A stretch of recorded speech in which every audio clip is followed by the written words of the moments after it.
Viewers, last video में मैंने आपको बताया था कि जी आप सोफार के इन्वर्टर को बैटरी के साथ कैसे कॉन्फ़िगर कर सकते हैं, बीएमएस आपने किस तरह से इंटीग्रेट करना है, केबल्स कहाँ कहाँ लगेंगी। अगर आप हमारा ट्यूटोरियल फॉलो करते हैं तो इस ट्यूटोरियल को देखते हुए आप घर पे खुद से भी इंस्टॉलेशन अपनी कर सकते हैं सोफार के इन्वर्टर्स की। आज की वीडियो में मैं आपको बताने वाला हूँ कि आप अपनी बैटरी की कंप्लीट सेटिंग किस तरह से कर सकते हैं।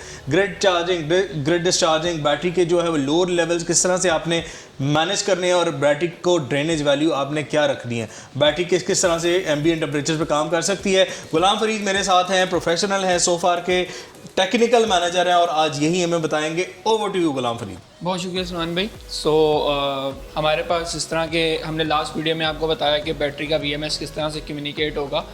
नाउ अब हम चलते हैं इन्वर्टर की स्क्रीन पे कि हम इन्वर्टर की जो सेटिंग्स हैं वो हम किस तरह से करेंगे बैटरी को कम्युनिकेट करने के बाद।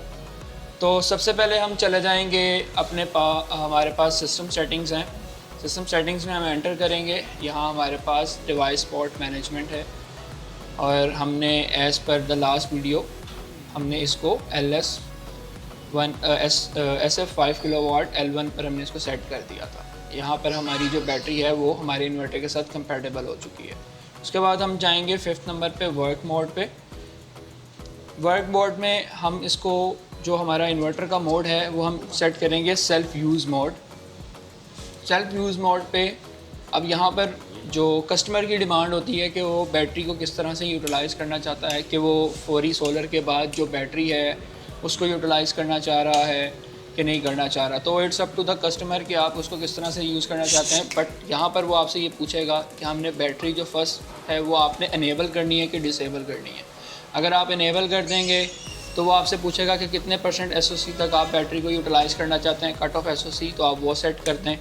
यहाँ पर मैंने 30% सेट किया हुआ है क्योंकि मेरी बैटरी 100% ऑलमोस्ट चार्ज है। उसके बाद अगर आप ग्रिड से चार्ज करना चाहते हैं तो आप उसकी चार्जिंग को इनेबल कर दें। अगर आप नहीं करना चाहते तो आप उसको डिसेबल भी कर सकते हैं। और अगर आप उसको इनेबल करेंगे तो आप सिंपली यहाँ पर टाइम, डेट और weekdays at already mentioned है। बस यहाँ पर आपको सेट क्या करना पड़ेगा, यहाँ बिल्कुल सेकंड लास्ट पे चार्जिंग पावर लिमिट, कि आप कितनी पावर से बैटरी को चार्ज करना चाह रहे हैं वो आपको सेट करना पड़ेगा। और नीचे आपके पास चार्जिंग कट ऑफ SOC आ जाएगा कि आप ग्रिड से अगर बैटरी को चार्ज कर रहे हैं तो आपने क्या बैटरी को 100% चार्ज करना है, 50% चार्ज करना है, कितने % तक करना है। तो मैंने यहाँ पर 100% तक जो है वो सेट किया हुआ है। उसके बाद आप एंटर करके इसको कंफर्म कर देंगे तो आपकी बैटरी की जो चार्जिंग प्रायोरिटी है वो सेट हो गई है कि हमने ग्रिड से जो बैटरी की चार्जिंग है वो हमने 1500 वाट से 100% SOC तक सेट करनी है। उसके बाद एनर्जी स्टोरेज सेटिंग्स हैं हमारे पास कि हमने बैटरी को यूटिलाइज़ किस तरह से करना है। अब मेरे पास चार्जिंग लिमिट है SOC वो है मेरे पास 100%।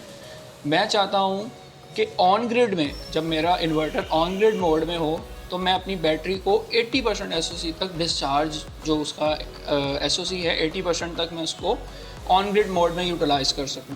तो मैंने यहाँ पर उसको 80% सेट कर दिया है।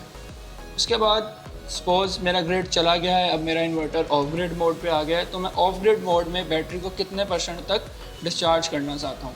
तो मैंने यहाँ पर 20% सेट कर दिया है। ये हर कस्टमर की अपनी डिमांड होगी, साइड टू साइड वेरिएशंस हम इस पर SOC पर कर सकते हैं, depends upon the customer demand. तो मैंने यहाँ पर जो ऑफ ग्रिड डिस्चार्ज रखा है वो मैंने रखा है 20%। और कोई भी बैटरी है, नॉट ओनली द सोफार, आपकी जितनी भी लिथियम बैटरीज हैं अल्टीमेटली उनका कुछ रिकवरी SOC होता है कि बैटरी जो है वो टोटल डिस्चार्ज ना हो जाए। तो एक सेफ़र साइड पर मैंने जो उसकी of grid recovery discharge SOC रखी है वो 25% रखी है कि अगर मेरी बैटरी मैक्सिमम भी डिस्चार्ज पॉइंट पर जाए तो वो 25% और 20% के दरमियान में ही वेरिएट करे, इससे अब जो है वो डिस्चार्ज ना करे, ताकि बैटरी जो है वो डीप डिस्चार्ज ना हो जाए। सेटिंग के बाद आप सिंपल इसको एंटर करके सक्सेस करेंगे तो आपके पास ये सेटिंग सेव हो जाएंगी।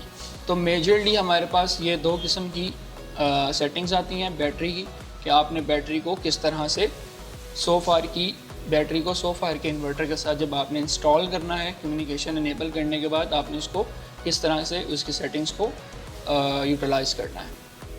तो ये थी बैटरी की कंप्लीट कॉन्फ़िगरेशन सेटिंग्स। आप हमारे साथ बंदे रहिए क्योंकि नेक्स्ट वीडियो में हम आपको बताने वाले हैं कि इसकी ग्रिड सेटिंग्स किस तरह से कर सकते हैं, आप अपनी एक्सपोर्ट इंपोर्ट पैरामीटर्स किस तरह से मेंटेन कर सकते हैं। Stay tuned.